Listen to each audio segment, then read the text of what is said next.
I think we are all an authority to speak to our own personal experiences, right? And we are reflections of the greater whole as well. And so for me, why I speak to masculinity, why I speak to gender constructs, but also cultural constructs of how we see ourselves and we give and receive love and how we relate to each other is because I've really created and have been through carnage in my own personal relationships. Life is all about relationships. Lovers, family, body, or money. How satisfied you are can be completely explained by how you relate to things around you.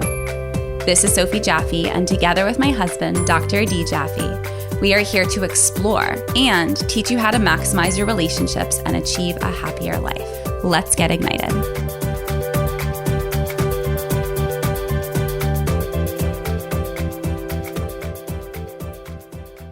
All three of our children have really sensitive skin. They get rashes and breakouts that are super uncomfortable and painful when we don't use the right products. And Nikki's natural wipes are made exactly for this. We've been using these on Noah for the last few months and we're seriously obsessed. The world's only 100% natural baby wipe.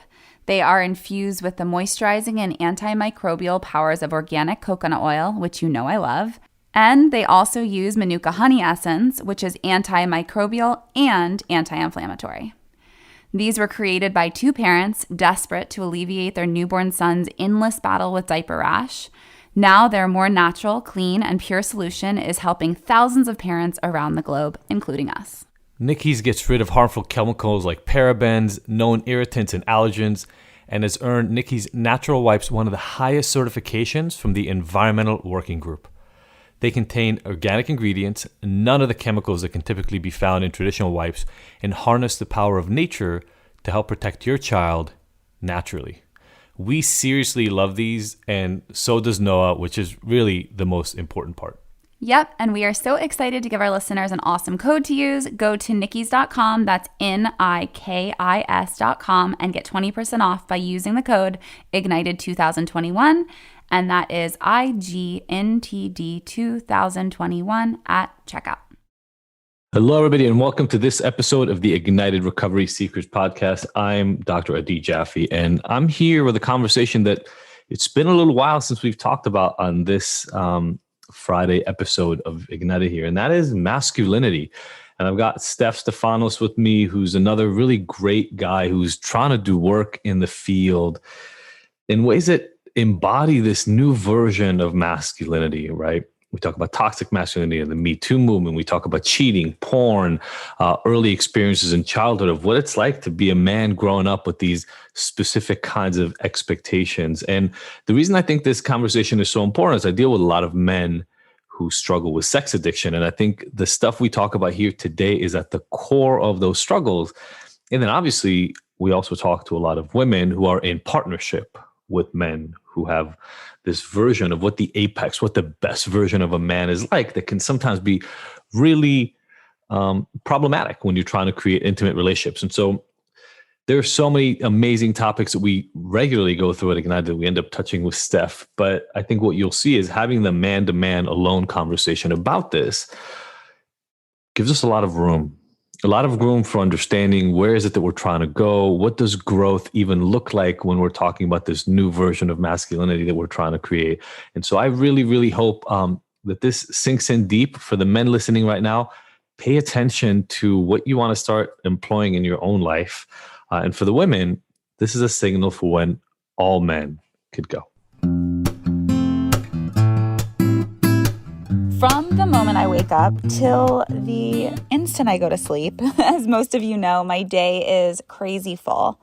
I often share my schedules on good old Instagram, but for those of you who don't know, I am running 3 inspiring businesses. I have 3 gorgeous children running around the house constantly. And in between helping them with school, creating alone time with the D, and also carving out some solo soul time for myself, there is basically no room left in the day for anything else. I really do know how it feels when I load up on unhealthy foods, and it's not a great look. I don't have time to stress about these added fillers or sugars or whether my food will actually make me and my family feel good and be nutritious. And that's what I love about Philosophie Superfoods and why I started this company. I know that they are trustworthy, that they are packed with high vibe antioxidants, minerals, adaptogens that all help me deal with what the world throws at me each day.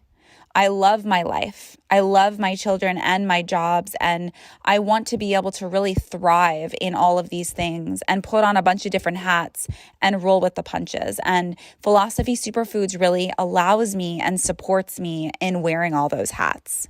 If you would like to stock up on our Philosophie Superfoods, which are always organic, raw, incredibly sourced nutrients, use the code IGNITED, that's IGNTD, to stock up for you and your loved ones.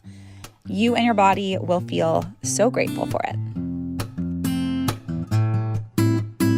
So I'm actually kind of happy we get to do this just you and I, because the concept of masculinity in this new age, I'll call it, is a big one for me.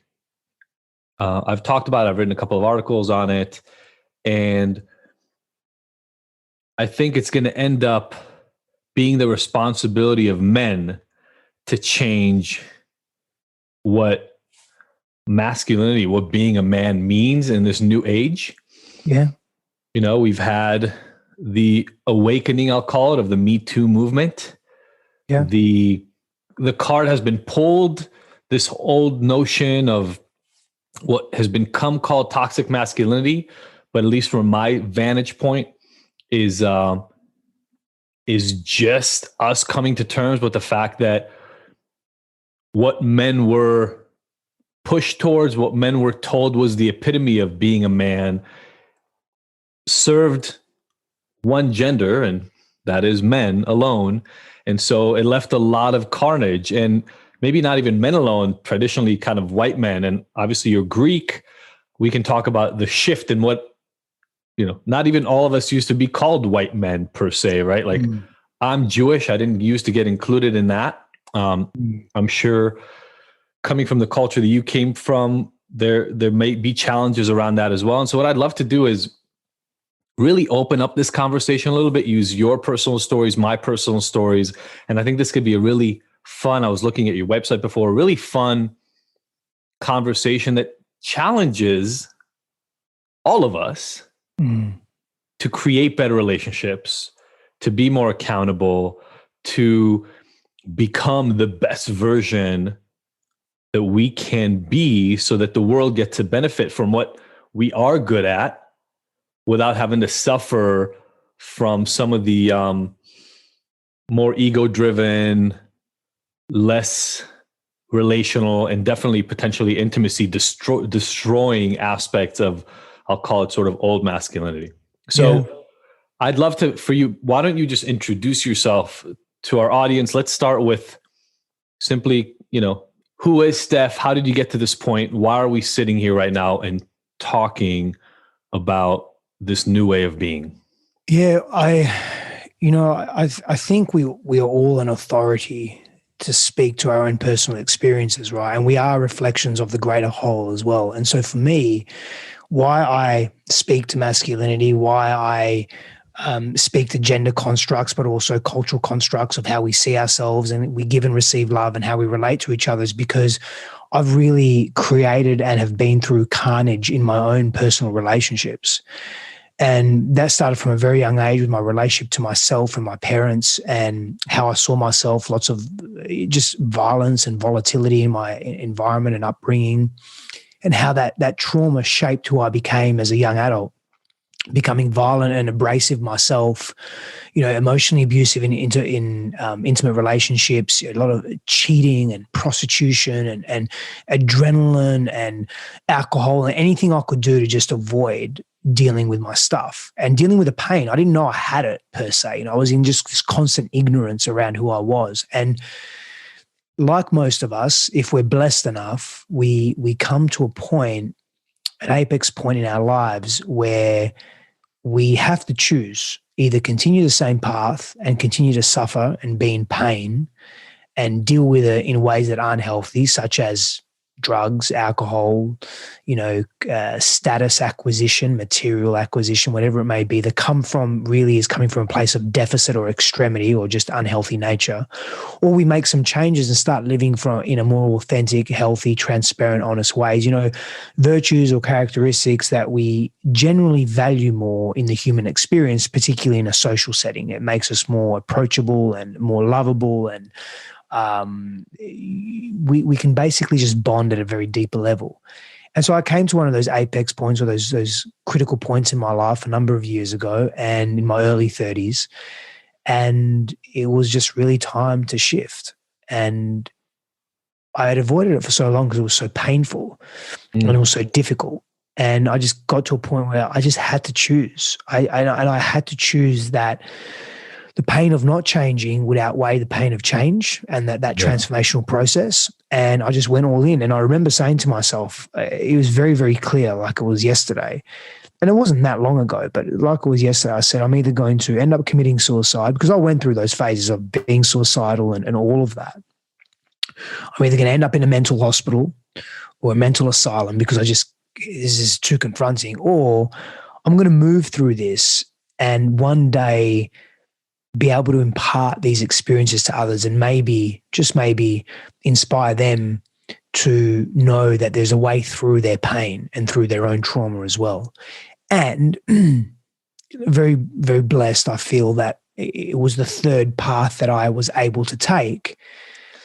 And at the same time, I was also, well, not at the exact same time, but I also have my professional background is in psychology and behavioral science and so forth. And so I was able then to marry the two, the personal life experience and the professional experience, in a very cohesive, integrated, embodied way. And I continue to do so, of course, because we're always a work in progress. We're always growing, right? Of course. So a lot there to unpack. And I always find that it's through specific stories and specific analogies and allegories from our own lives that we get to teach, educate, and inspire other people. And so if you don't mind, I want to start unpacking some of the things. You mentioned that you had been going through all this pain from an early life, part of your life with your parents and in relationships, et cetera, but that you were unaware of it. One of the things I talk a lot about with the men that I do work with is that, unfortunately, in traditional masculinity, we're not often taught to, first of all, even pay attention to the feelings we're having. But then when those feelings are not congruent with success, with victory, with power, with what has unfortunately, again, been traditionally been considered manly, we're almost taught implicitly to hide, redirect, avoid, numb out, whatever that is, whatever that pain, the source of that pain is, so that we can appear like we're doing well, right? So that we can move forward. That whole, the classic, how are you doing? Oh, I'm great, man. How are you doing? I'm killing it. That approach. If you don't mind, let's dig in a little bit to what that pain was. And maybe, obviously, you've done a lot of work. So what was the origin of it, where it came from, and what feelings it left you with? Yeah, sure. And definitely I'll go there in a moment. I want to pick something up, though, that I think is very important. Masculine strength, power, direction, they're all healthy qualities. They become unhealthy or extreme, aka toxic, when they are extreme and when they become oppressive. And it's the shadow side of those masculine qualities that we actually despise. We don't despise strength. We don't despise discipline and confidence. We don't like ego. We don't like being oppressed. We don't like being controlled. These are the shadow sides of that masculine energetic that becomes out of control, right? To self-serve, or it stems from fear. So I think that's a very important distinction to make, because if you speak to, from a place of polarity or attraction dynamics, if you speak to the feminine, or you speak to a female, does she appreciate and really is she attracted to a strong, confident man that's healthy in that, not arrogant, not in his ego? I think the answer is really yes. But we've lost our way there, and we've really taken that to extremes. And that's just an example, but I'll come back to the piece about the pain for me as well. And so And I just want to make I want to clarify something, because I know in some of this language, when you talk masculine and feminine, there is the polarity within the sexes, right? The yes, male-born, female-born sex. But within each of us, we have aspects of this. And so this can work in homosexual, heterosexual, and non-binary relationships. Absolutely. And what we're really talking about is this nuanced, internalized sense of the softer, more intimately connected, more ephemeral version of ourselves, and that more directed, goal-driven, focused version of ourselves. And those are just like shorthand terms that we give them. Sure. Yeah, absolutely. And essentially all of these are human constructs or human traits. Of course. But we learn we learn deeply and in a rich manner from contrast. And so when we say masculine, feminine, that resides within every single human being, we're just able to learn and adopt that way of being in a way that's more integrated through the contrast. So so it's a great distinction. So for me, my pain, the specificity of my pain was really being abandoned and rejected by my father, having enmeshment and entanglement or emotional incest with my mother, and that's called parentification as well. There's some other terms for it. And that essentially is where my mother unconsciously projected her emotional needs that she wasn't receiving from her husband, my father, onto me as the eldest son. So I felt a tremendous sense of responsibility. I grew up very quick. I became an adult very quickly. I became a people pleaser. I wanted to make sure everyone was okay. I was very scared as a kid. I didn't have a voice as a child because my father was just so abrasive and aggressive and physically violent and all of that. Just witnessed a lot of violence between my parents. So I felt very unsafe, great deal of uncertainty, doubted myself a lot. Like there's just a lot that came through that, right? And as a young kid and a very young teenager, I was bullied a lot as well because I was very introverted and very uncertain and just on shaky ground. As I became an adult, or rather as I became a teenager, I turned that energy and I changed it, and I became very angry at the world, and I didn't know how to deal with that. And so I became violent myself. I became a bully sometimes as well. And I just fighting every weekend and drinking and just not being a healthy man, and started to do what I wanted, how I wanted, when I wanted, where I wanted. So I really wasn't connected in my heart, and I really wasn't seeing myself for who I truly was. And that pain as well about witnessing my parents and seeing them always argue and fight and hate each other. And my mum would share information with me about, she's going to divorce my father. There's just a lot to take on as a kid. And my parents were doing the best they could with what they had. I get that. I didn't obviously back then, but I also developed notions and my identity around freedom and how important freedom is to me. And so anything that threatened that in my life, whether it was an intimate relationship or a commitment, like an engagement or buying a business or buying a house or whatever it may be, I would just feel like annihilation is coming upon me, is being thrust upon me. So I would fucking run the other way. Yeah. And again, I just spent my life running and fighting, running and being confrontational and oscillating between those two extremes. It was one or the other. It couldn't be, there wasn't a middle ground, right? And my businesses were failing because of that. It was up and down, burn and build. It was blaming everything but me, market conditions, business partners, wasn't the right time, not enough capital, but I wasn't ever looking at myself, who was the common denominator. And so there was some of the issues that I really face as a man as well. And obviously, not obviously, but also that compensation. Like I would wear the facades and the masks, and I would want all the nice things and present that I was very wealthy and articulate and I had all the status and all of that. But really inside, I was secure in myself to some degree, and I was confident, but it was more arrogance and it was more masking. It wasn't genuine. It wasn't authentic and real. It was bullshit and a facade. Yeah. I recognize so much in the story that you tell. Also grew up, my father cheated on my mother, apparently serially. I didn't know that until much later, but early on cheated on her regularly. And then he actually left us at some point for a short period of time, but he left the family. And so a lot of the things you're talking about, the abandonment, and then my mother sort of using me as a confidant. Yeah. Surrogate husband. Yeah. On a set of things that, an 11, 10, 12-year-old is really not prepared to handle, but you don't know that at the time. And I think this is important for a lot of people to hear. the circumstances that you were born into seem normal to you because you went through them. So it doesn't, I talk to people who were abused as children on a regular basis, and they had to normalize it somehow. They had to play Tetris in their mind and figure out how to configure that into a functional life. And once you've done it for a long enough period of time, it seems like a version of normal to you. And so it sounds like we both grew up in this place where at the age of 11 and 12, I had to grow up enough to be able to even have these conversations with my mom telling me, again, similar things. She was thinking of leaving my dad, killing herself, the struggle she was having. Ironically, I mean, you went into the helping profession as well and psychology. I think that's one of the things that drove me into that, to be able to sit there and hear and express empathy in a situation where I couldn't do anything. Like, there was nothing I could do to help my mom function better in a relationship, but I wasn't asked, right? And you're 100% right.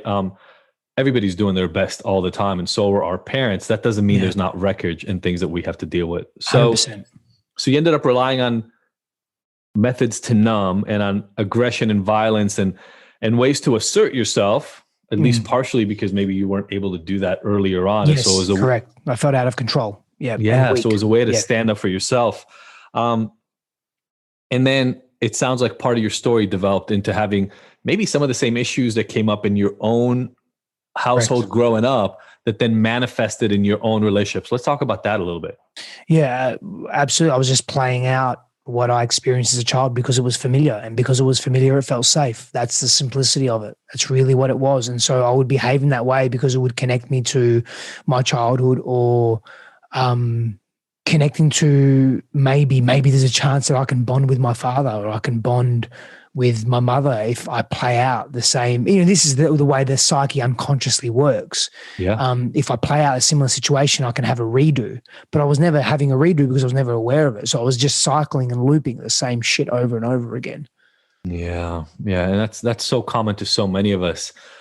We had Bruce Lipton on the podcast a while ago. I don't know if you're aware of his work or not, but very aware. Yeah. I've been studying him for years, his work for years. Yeah. Epigenetics and so forth. He's an amazing man. He was talking about, these repetitive patterns that we go through, and they are, like it or not, they're just scripts written into your brain about how relationships function. So logically you can know that you don't want this, but until you do the inner work to change the internalized script, it doesn't really matter all that much what you want and what you don't, because he talks about this and he says it so well. While you're thinking, your body and your brain are acting in the world. So you're sitting there trying to figure out what to do, and you already have these systems built in, and your body's just going on autopilot, which is unfortunately leaves so many of us in this problematic area. So you're hiding, you're in relationships, they're not serving you the way that you want them to. You talked about cheating, you talked about prostitution. I don't know how much you know about my story with Sophie,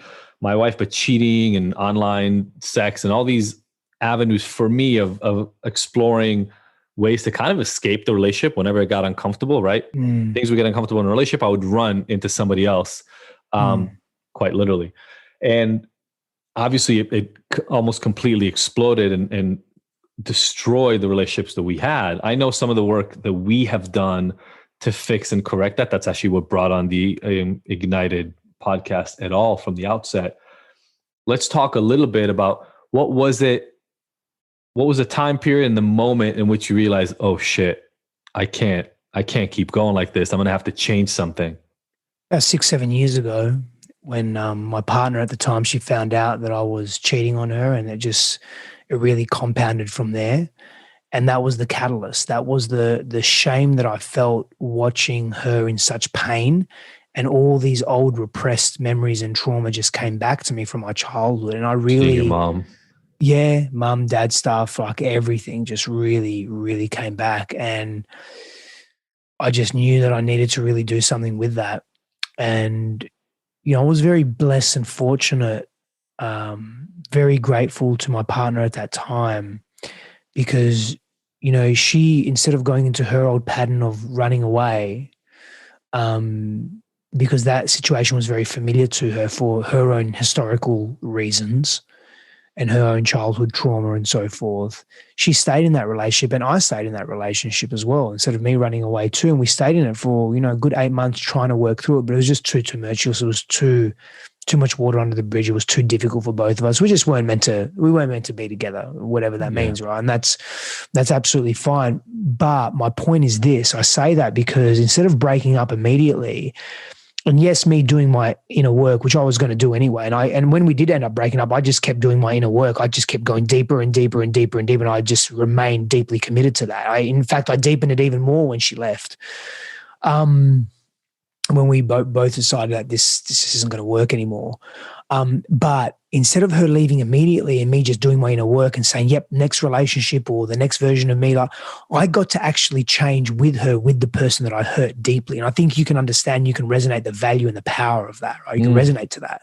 It's phenomenal. It's next level. Like I got to, because I could go to a new relationship and it's all new. It's the limerence phase. The hormones are flying around. I can be this great person. I can commit to being faithful and being honest and transparent, all of that. But when you've got to do that with someone that you've hurt deeply and you've acted in shameful ways and the actions of being very dishonest, and then to really come face to face with that, that's fucking powerful, man. For me, it was so powerful, and it really gave me an opportunity to actually, I don't want to say, and I can't say right my wrongs because it wasn't about that, but to actually show up differently with the person I had a great deal of shame with. And the cascade effect of that with the deeper work I did with my parental wounding and my inner child wounding, and really started exploring that from a psychosocial, psycho-emotional perspective. And I deepened my own psychological and behavioral science practices. And it just really opened me up. And I had a lot of great people around me. I'm not going to lie to you, man. Like I had shamans and spiritual healers and counselors and psychologists and coaches and all of that. And I did a lot of deep work on my own as well because I had to. So that was the catalyst there. Yeah, that's beautiful. If you don't mind, I want to dig in for a second because, I remember, so while Sophie and I were dating, I cheated on her with a woman from UCLA where we were both students. And I told her about it. My father, actually, who would cheat on my mom over and over, when I talked to him about what the hell am I supposed to do about this, he's the one that was like, you got to go tell her. There was actually a very interesting kind of full circle moment for us. I told her and she broke up with me on the spot. Like we took a 30-minute walk. I told her what happened. She asked me some questions like, I have to break up with you. I was like, I was afraid you'd say that, but if you have to do what you have to do. She broke up with me. We were broken up for almost a full year. And I fought to get her back, but then I screwed up again, like repeated screwing up. And that was, to me, when that moment of self-reflection going like, what the fuck am I doing? I know I want this and I'm saying I want it. And I go do all this work to get this relationship back. And yet these self-defeating practices keep hitting me over the head. What is it that I'm missing? And I'd already fought drug addiction. So I'd known how to beat habitual patterns. I didn't even know that my sexuality and my fear of intimacy were part of that. And so I remember the moment Sophie called me. I was at work at the time. I was a graduate student. And she told me she had found this kind of secret world that I'd created, this secret online sex world. And the shame that you mentioned, the reason I want to bring this up is the shame you mentioned, it engulfed me, right? Like the moment she said that, it was like I was on fire. I could barely breathe. My heart felt like I was beating in my stomach. And it was a very interesting moment because on one end of the spectrum, all my fears had just been realized. Every time as I was engaging in it, I was afraid of getting caught. But on the other side, there was relief that I didn't have any secrets anymore. And it's really diving into that side, the not having secrets, that I think allowed me to start doing some of the work. And you're right, doing the work with the person that you've hurt has power also because there's a mirror to your face, somebody who knows you from before and doesn't let you just bullshit. But also you get to test the reaction of what it is that you're doing. Was there, in the context of all that, was there a moment like that you remember where, oh, I have to do this and I have to do this for myself. Otherwise, the rest of my life is going to be stuck in these sort of patterns? Multiple moments, multiple times when I was literally sleeping on my parents' couch because I felt so much guilt and shame that we were living together. I just let her stay in my place at that time, which was my grandparents' house. Like they had passed away. Well, one of them had passed away and one of them was in a home. I actually looked after them for many years. And so I was just staying there, and I slept in my car a couple of times. I was just very, very distraught around how my life was unraveling. And so it was just very, very important to me to make some big changes, man. I remember clearly the first, within, I don't know, it must have been within 2 or 3 hours of her finding out, us arguing at the front of my house, and just realizing in that moment, I was like in this survival fight or flight mode, right?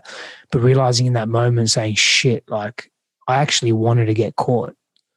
Because I remember talking about it with a friend of mine, a month or two leading up to that day, where he said, man, aren't you, I was sharing a little bit with him. He didn't know much, but he said, man, I mean, are you sure you want to be doing this? And he was trying to course correct me. And I'm like, no, I don't really want to do this, but it's like, I sort of don't know any other way, man. It's really strange, but I really want to stop this. And I remember that very, very clearly. And even, like I said, we were arguing at the front of our house, and she wanted my phone. And I wasn't going to give it to her, and because she wanted to look further into all of that. And I just remember in that moment, like, I've got to stop this shit. Like, this is, I've got to be done with this. Yeah. I can't be playing with people's lives and saying one thing and doing another. And I mean, the cascade effect of what happened after that, the shame and the guilt and the experiencing of that and moving that through the body. And that's a process, man. That doesn't happen overnight. It's not like okay, I'm going to stop this now. And, I forgive myself. And I mean, yeah, sure, that's part of it, but it's so much more than that. So much more. So let's move into that, because I've given a couple of TED Talks, and both of them have been about transformation. And what we're talking about right now is that process of transformation. And there are a couple of things that I want to kind of get us started with, and then let's see where it goes. Everybody loves the endpoints of transformation, right? Like everybody loves looking at your story and going, wow, look at all the changes he's made. That's so great. Or looking at me and my relationship with my wife, or just me for my drug use, whatever that is, and go, wow, that's got to be great for you, right? It's you've got to be so proud with where you are right now. But the reality of transformation is that it's normally a pretty painful, long, arduous, very. It's sometimes incredibly unfulfilling. And what I mean by unfulfilling is you're doing work that is causing discomfort and friction and pain in your life. And you may know at the beginning, I don't know that you actually trust this, but you may know later, oh, this is going to make me better.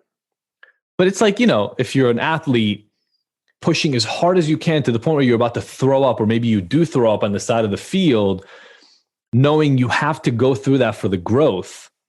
But in the interim, there's strife, there's struggle, there's a lot of hard work that has to go into it. I know that's surely been true for Sophie and I. It still ends up happening that way sometimes, right? Whenever we find a growth edge and we know that we have to push through it, it can be a 3 to 4 to 5 hour, 8 hour, 12 hour, really difficult time in our relationship that ends up better on the other side. Yeah, for sure. So you got to do that about 8-9 months with that person. Yes. With your ex. Maybe we can talk about some of the techniques, tactics, things that you learned, but then also since then, because it sounds like that was 5-6 years ago, a lot of growth has happened since. Yeah, of course. Yeah, most definitely. Immense growth. And there was, a couple of years after that, I went through another really even more tumultuous self-reckoning process.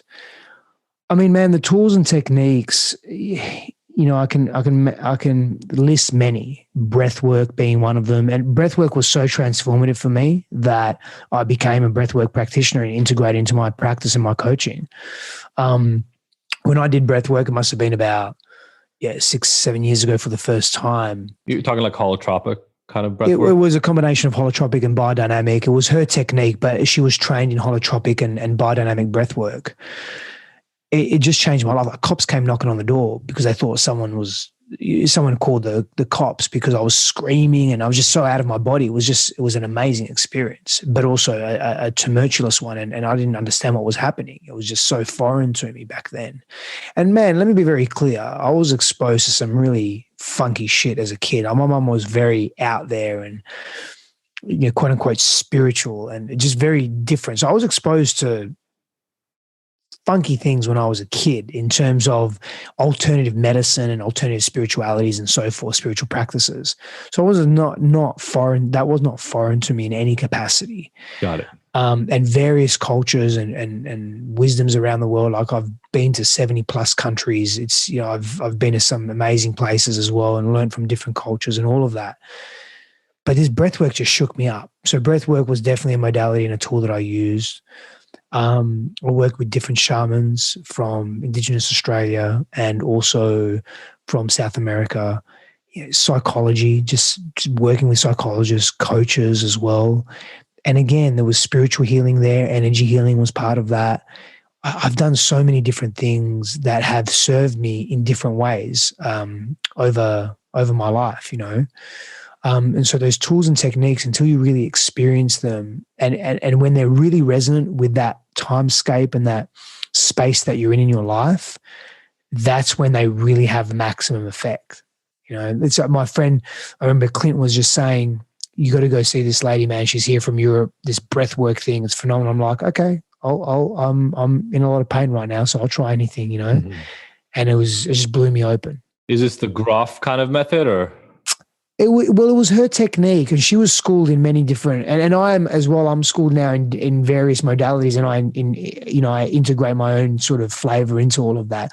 She was schooled in that, and again, she was schooled in, which is very much like myself. So holotropic, biodynamic, rebirthing, which is part of transformational and sort of, well, not really. Well, it is. They're also very similar, man. They're also very similar. There's so many overlap in so many of the techniques. Big time. Yeah. I love it.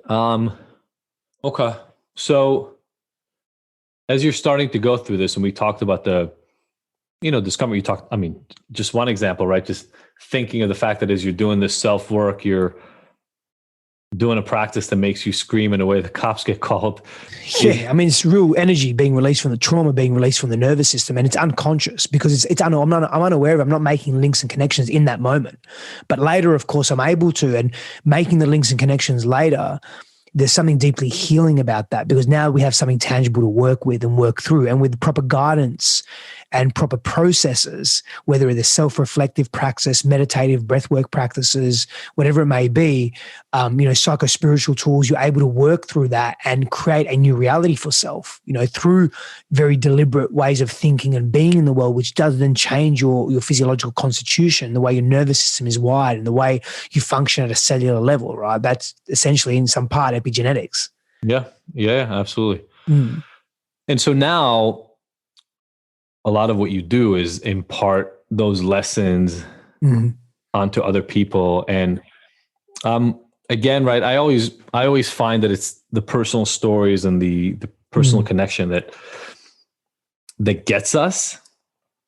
So what have been some moments in the last, let's say 5-6 years where you really were able to look at what's going on, have an interaction with a partner, with yourself, with other friends, whatever that is, and be able to kind of see the difference, see the change, see the gap and the growth that you've been able to go through? I want to add something I think that's very, very important to the previous question you asked around processes.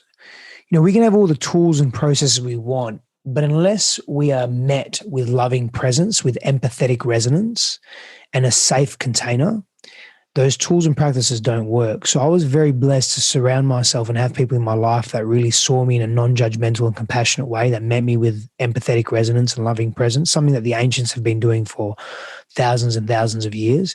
And that's where the healing is able to transpire. Then the tools and the modalities really help, right? And that's really what I practice, elicit, and focus on in my own practice as well. It's everything, man. It is fucking everything. It really at is. Ignited, we call that, so fuck shame is kind of one of our mottos. Yeah. And that's the attitude we try to bring to all of our interactions, right? Respect and non-judgment. So that creates a safe container for somebody to bring whatever their pain is. Yes. And people tell you that over and over and over. They share with you, I've never said this to another human being. That's right. And you're so right, Steph. You've got to create the environment. And as the healers, that's part of our job, is actually to hold somebody else's pain, and taking us full circle to what we talked about before. Not all that different maybe than some of the things we ended up having to do as children. Hold the space. It's just, except for now, I have some tools both for the communication and for actually being able to help that person once they do the sharing. And before I didn't. Yeah, no, I hear that, man.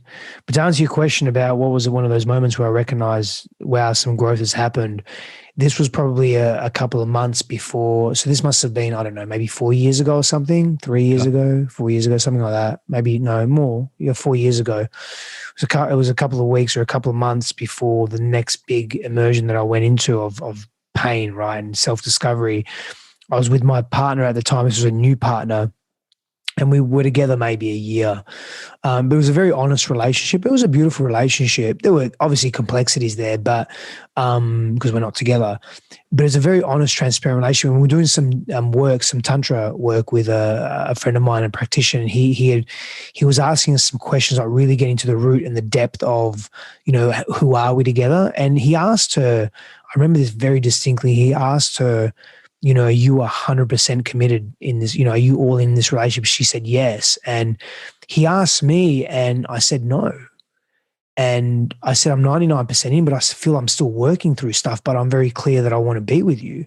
And I was just very honest. And in the past, man, I would never, ever be like that. Yeah. And in that moment, I was really grateful for my honesty. And it was the beginning, maybe not the beginning, but for her, because I wasn't 100% in, she just was out, and that's fair enough. Like she knew what she needed and wanted. And, she appreciated the honesty. I feel she did, but it also hurt her a great deal. And I can understand that. But I was really grateful that I was able to be honest, and I wanted to be honest, and I was. I love it. Look, here's the thing. I say this to people all the time, because we preach radical transparency. Radical transparency doesn't make all your communication easy. No. But I do believe it saves you from a lot of future pain. And what I mean by that is, had you lied in that moment, you would be in a relationship where you weren't as committed as the other person. They would believe that you are. They would find ongoing evidence that you're not as committed as you are, because guess what? We're not as good at hiding our emotions as we may think we are. And so she would start developing resentment. Now, on one side, you're resentful that she's making you lie, even though she's not making you lie. You're doing it to yourself. Right. She's resentful that you're not showing up the way you say that you want to. And next thing you know, it wouldn't have been in that moment that things would start unraveling, but it might be 3 years, 4 years, 5 years. And there are people listening right now who are still in relationships and maybe are married with kids in relationships where honesty hasn't actually been part of the conversation for years, sometimes decades. And so radical transparency is sometimes just a shortcut to the closest proxy to truth in the moment. And what you were able to communicate to your partner at that time was, here's where I really am.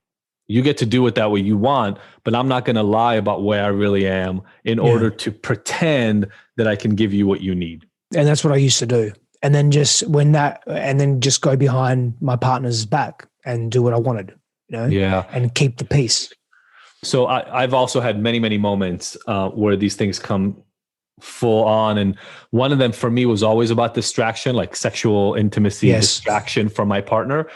And I remember we talked about this in an episode before, and some people loved it. Some people thought I was an asshole for even saying this, but it's okay, right? You still have to own your truth. Mm-hmm. One of the moments that I knew things were different was Sophie and I were at a beach at a party with like a birthday party for a kid. So everybody's running around and Sophie's standing kind of where the computer screen is for me right now, where you are talking to me. And there were about 4 people in front of me. She's talking, and right over her shoulder, so like literally right here, was this really beautiful woman in this yellow, bright bikini. And in every relationship in my past, I would be distracted and having a hard time paying attention to what the person I'm listening to is saying, but never said anything about it because, I don't want to admit that this thing is pulling me. And I leaned into Sophie and I said, look, I really, really want to have this conversation with you, but there's this hot girl right behind you and it's really distracting me. And my wife in this moment, because we'd already been 3 years into our work, she looks back, she smiles and goes, good call. And she just moves over like 3 feet. And I was trying not to objectify the woman, but it was distracting me. And I was being honest with my wife and she took it the way she was supposed to take it, which was, I'm doing my best here, but I'm losing it. And I don't want to lose it. And I don't want to lie about it. So let me tell you the truth. And so she did the thing that made the most sense, which was just like, move. Whereas in the past, it might've been like, well, stop fucking looking. What's wrong with you? Or I would have lied about it. You. Yeah. Or you would have hidden from it. Yeah. And there are a lot of opportunities like that. They don't always, just to be clear, they don't always go over that well. Sure. But when you can say the honest thing, like you just mentioned, and like I had the opportunity to say to Sophie in that moment, there is a deep sense of relief about just being able to be 100% yourself. Yeah. And not having to lie. And have the confidence to not be attached to what your partner or the other person says. And maybe they do shame you. Maybe they do embarrass you. Maybe they reject you or they abuse you. They what the fuck is wrong with you? I can't, but your sense of self-worth is so connected that to you that your truth is far more important and that you can see that their hurt is their pain. And yeah, maybe it's because of something that you said. And also you get to take ownership and responsibility for your truth, whatever that may be. And it may hurt other people and you've got to be responsible for that and you can't project that back, right? And that's the growth process, the growth arc that we get to take. Yeah. Yeah. My ultimate test of that, and I don't know if that has been tested in an intense way for you over the past 6 years as you've been doing the work, but the ultimate test of that for me was that about 6, maybe 7 years after we were married, I'm trying to remember the exact timeline. But anyway, about 7 years after, my wife ended up cheating on me. We were going through some strife in our relationship, and for whatever reason, she felt unseen, etc., and did the exact same thing that I'd done to her years ago. And I got to confront what it felt like to be on the other side. Now, by this point, we're married, 2 kids. Living together, like our life was fully enmeshed. And I remember she said to me, because that's what she did to me right after she came and told me about it, though. She didn't lie about it. She told me about it right away. She said, are you going to leave me? And I was like, in what universe am I now going to turn around and leave you? It hurts like a motherfucker. And we're going to have to work through some shit. This is not just going to disappear, but no, I'm not leaving you. And we had a whole new set of work to do. Yeah. And I do have to say this because I don't know that I would be able to understand this at this level had I not gone through that experience. Trauma of betrayal is real. Very. And up until that point, I was, and at least in a physical sense, at least in breaking our vows and intimacy, et cetera, I was the only perpetrator. I was the only person who had crossed the line. And yes, there was an equalization to some extent of that when my wife stepped out, but there were also then moments, weeks, months, maybe even for a year or two after, where the trauma of that came back for me. Oh yeah, play out. And I got to experience what it's like to not be in control of your emotions and your reaction, because in those moments when you're triggered, when you're activated, it's very difficult to be logical, if possible at all. And that was a huge, huge learning moment for me to truly understand the power. And so since then, I really do try to be even more diligent about the honesty component, because I'd rather be caught in a small fuck up now, 30 minutes after it happened, 45 minutes after it happened, without anything big occurring, right? No real breaking of barriers, by being honest than I ever would carrying the lies. And I wonder, have you ever obviously there was that one moment of telling your partner, hey, I'm 99% in, knowing there may be consequence. I'm wondering if this way of being has ever been challenged for you again in the last 5-6 years, other than that. Multiple times. Just every time I choose to be honest. Every time I choose to be honest on a contentious issue or an issue that I think may hurt my partner, but that's not my intention, but it may hurt them, whether it's how they're behaving. So instead of shaming their behavior or being passive aggressive with them, just calling them forward and saying, hey, how you're being really hurts me, or how you're behaving right now, I don't like that. And I know why it hurts me. It hurts me because of some old stuff that's amplifying the present moment that's still stuck in me, and that's my responsibility to work with. And I really would appreciate if you don't show up that way. But in the past, I would just be reactive and be passive aggressive or very directly abrasive. So now I've got to, because again, when I spoke my truth as a kid, it was rejected. It was, shut your mouth, don't speak, whatever it may be. And so that pattern became very familiar, that if I speak my truth, I'm going to get hurt, or I'm going to be shunned, or I'm going to be repressed. But it still has to come out. And so as an adult, it would leak out in aggressive ways because I'm a strong guy physically. And also I developed very thick skin and a very strong, loud voice. And so I could be at times intimidating if I really wanted to be. Yeah. But I was taking advantage of some power that I had because I wasn't dealing with it. So I think I'm confronted with that often because I just really choose to be honest. That's the type of life I want to live, as difficult sometimes as it can be. Mm. Yeah. Yeah, it is a choice on an ongoing basis. It is, yeah. Where are you now? What's happening in terms of your relationship status and the work you're doing and all that sort of stuff right now? And what's the work that's left for you? What are you doing currently for that ongoing pursuit of growth? Yeah, so I'm very happily married, living in Austin, Texas, with my beloved Christine, and we've been together, nearly 3 years now. Which is interesting. So times feels like it's flown by. And you guys do couples work together now, we do. Right? Yeah, we do. We she's been in this space, and I've been in this space well before we met each other and knew each other. And she's been in this space for 15 years. She's got a master's degree in spiritual psychology, but an amazing coaching practice, and is an exceptional coach and intuitive as well. And so, yeah, we do work together, and we love that. Our brand is called Love Amplified, and there's amazing programs and services in that. And for me, I have a very focused one-on-one practice, and I work with couples a great deal as well. And so do Christine and I together.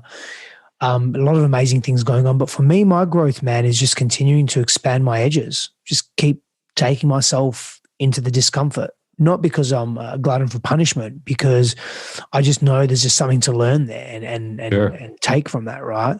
And be careful not to wear the punishment and the difficulty like a badge of honor as well, because that's just an old pattern too. But my growth edges are just really exploring the unknown within myself, having difficult conversations if I want them, if I really want to speak to something truthfully, being in my truth and being honest, and trusting the decisions that I make. Sometimes that can be a real edge for me as well. Can you share about one of those that has come up recently that kind of really stands in the forefront for you? Yeah, just the conversation about having children. We both want children. It's something that we're very active in, but also just expressing the fear around that. And, what does fatherhood look like? What is, from my perspective, I won't speak for Christine, but from my perspective, what does fatherhood look like? What does it look like being a parent? Not only the responsibility, but is my lifestyle going to change? Do I have to change a lot? Am I going to be a quote unquote good father? Am I going to be patient and tolerant? Am I going to be loving and accepting? Because I never experienced that from my father. Sure. Yeah. I wonder how much of that is there. The fear that you won't be able to show up the way you want to. Yeah. So having those very honest conversations, which I know, I'm a full yes to having children. It's something that really resonates with me. It's in my heart. And I never was that way. Like for so long, literally, up until 4 years ago, I was like, I'm a hard no to children because of what I experienced. But then as I was doing my deeper work, I remember the day I was driving in my car and this lightning bolt hit me. And it's like, whoa, I want to have children. And I was crying. I was on my way to one of my tantra teacher's house, and I was just crying. It was a really bad day, and I was driving and crying. And so, I'm open. My heart's open now. And then we explored that, and then we went deeper with that. But I'm very clear on that. But to also say, to my wife, and I'm also have all these fears, it comes with risk. Even though she can hold that and she's fine and she gets it and she knows that I'm clear, she also has some fears that, is he really clear? He's telling me that, so that's been a big one as well. Yeah. Children are definitely their own lesson. Yeah. No doubt. They're definitely their own lessons. We have 3, so each one is its own unique lesson too. They don't show up with the same. They don't show up with the same manuscript. Interesting. Hey man, it's been so cool to have this conversation. I want to let the people know. You mentioned some of the brands and some of the specific places people can find you, but tell us again. Somebody wants to dive in more deeply with you. Where do they go? One of my I've got a couple of websites, but a simple one is growwithstef, STEF.com, growwithstef.com. And you can find out about me there. There's applications to work together. There's a heap of free stuff as well.